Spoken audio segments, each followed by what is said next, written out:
अस्सलाम वालेकुम नाजरीन, मैं हूं मोहम्मद अब्दुल हकीम। 7H न्यूज में आपका इस्तकबाल है। टप्पा चबूतरा पुलिस स्टेशन हुदूद में एक गणेश की मूर्ति दरगाह की जमीन पर की गई, जिसको 2 पुलिस कांस्टेबल अपनी रक्षक गाड़ी में ले जा रहे हैं। नाजरीन, शहर की पुरअमन फिजा को मुसलसल गड़बड़ करने की कोशिश की जा रही है, लेकिन कमिश्नर पुलिस और कंसल्ट पुलिस की मेहनत और लगन की वजह से इन फिरका परस्तों की साजिशों को नाकाम किया जा रहा है।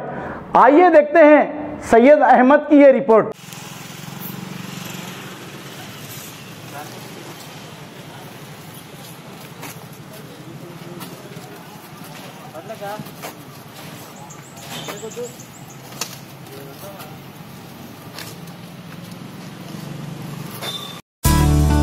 प्राइड इंडिया आपके लिए लाए हैं बंडागुड़ा में natural gated community lake view. बनाइए अपना ख्वाबों का आशियां कुदरती हसीन मनाजिर के पास, जिसमें open plot, swimming pool, park और प्लेग्राउंड जैसे बेशुमार एमिनिटीज के साथ दस्तयाब है। फलकनुमा पैलेस से सिर्फ 7 मिनट के फासले पर लेक व्यू। कॉन्टैक्ट 8099777720।